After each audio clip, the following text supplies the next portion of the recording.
సరే ఏమన్నా అందరికీ నమస్కారం. ఒకసారి నమస్కారం. కురుపాం నియోజకవర్గం కొమ్మరాడ మండలం తరఫున అలాగే మన గౌరవ శాసనసభ్యురాలు తోగి జగదీశ్వరి గారు పిలుపు మేరకు ఏదైతే విజయవాడ వరద బాధితులు ఉన్నారో గడిచిన 10 రోజులుగా మనం ముఖ్యమంత్రి గారు కానీ ఉప ముఖ్యమంత్రి గారు కానీ అలాగే బీజేపీ శ్రేణులు కానీ అలాగే స్వచ్ఛంద సంఘాలు కానీ అలాగే వివిధ మార్గాల ప్రజలు అందరూ కూడా వాళ్ళు సహాయం చేస్తూ ఉన్నారు. దాని మేరకు మన శాసనసభ్యురాలు పిలుపు మేరకు కొమ్మరాడ మండలం తరఫున మేము 3 లక్షల రూపాయలు ఇక్కడ తెలుగుదేశం పార్టీ అన్ని రాజకీయ పార్టీలకు సంబంధించిన వాళ్ళు ప్రజలు స్వచ్ఛంద సంఘాలు అలాగే చాలా మంది సహాయం చేశారు. ఆ డబ్బులు మేడం గారికి ఈరోజు ముఖ్యమంత్రి సహాయ నిధికి ఇవ్వాల్సిందిగా మేము మా మండలం తరఫున 3 లక్షల రూపాయలు కూడా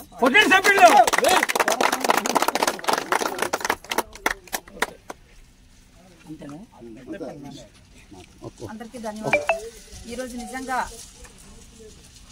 కొమరాడ మండల ప్రజలకి తర్వాత అక్కడి నుండి వచ్చినటువంటి Telugu Desam party Janasena party BJP party నాయకులకి అందరికీ పేరు పేరు నా హృదయపూర్వక నమస్కారం తెలియజేసుకుంటున్నాను.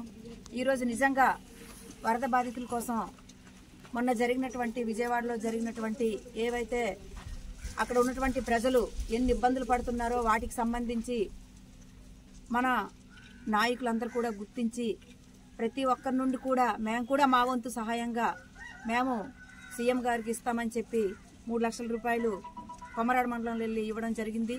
చాలా సంతోషంగా ఉంది. నేను కూడా సీఎం గారికి పర్మిషన్ అడిగి నేను అక్కడికి అంటే ఇవ్వాలని నేను కూడా నిర్ణయించుకున్నాను. కాబట్టి మరి 5 మండలాల నుండి కూడా అందరూ నాయకులు కార్యకర్తలు వచ్చి మేము కూడా ఇస్తామని చెప్పడం జరిగింది. అందుకని చెప్పి సార్కి పర్మిషన్ కోసం కోరడం జరిగింది. పర్మిషన్ ఇచ్చారు. అందుకు ఇక్కడ నుండి ఎవరెవరైతే మన నాయకులు కూడా నాతో పాటు అక్కడికి సీఎం గారి దగ్గరికి రావాల్సిందిగా నేను కూడా అందరికీ కోరుకుంటున్నాను. ఎందుకంటే చెక్ ఇచ్చేటప్పుడు ప్రతి ఒక్కరు కూడా మరి మనం దగ్గరుండి ఇవ్వాలి. కాబట్టి మీరు కూడా అందరూ 5 మండలాల నాయకులు గుమ్మలక్ష్మీపురం, కురుపాం, కొమ్మరాడ, గరుగుబిల్లి, జిఎం వలస నుండి అందరు కూడా నాయకులు వచ్చి మనం సీఎం గారికి అన్ని మండలాల నుండి ఇస్తున్నాం. కాబట్టి మరి అందరు కూడా వచ్చి అక్కడికి మనము ఇవ్వాలని చెప్పేసి నేను కూడా కోరుకోవడం జరుగుతుంది. ఇది మన వంతు సహాయంగా మనం ఇవ్వడం జరుగుతుంది అంతే, ఇంకా వేరే విధంగా కాదు. ఎవరంతటా వారు స్వచ్ఛందంగా వచ్చి ఇచ్చారు. చాలా సంతోషంగా ఉంది. వారికి అందరు కూడా ప్రత్యేకంగా ధన్యవాదాలు తెలియజేసుకుంటున్నాను. మరి మండల పార్టీ అధ్యక్షులు కూడా ముఖ్యంగా మరి ధన్యవాదాలు తెలియజేసుకుంటూ మరి ప్రతి ఒక్క మండలంలో వెళ్ళి కూడా ఇస్తాం. కాబట్టి మరి తొందరగా మనం సార్కి సీఎం గారికి చంద్రబాబు నాయుడు గారికి అలాగే డిప్యూటీ సీఎం పవన్ కళ్యాణ్ గారికి మనందరి చేతుల మీదుగా ఇవ్వాల్సిందిగా నేను కోరుకుంటున్నాను.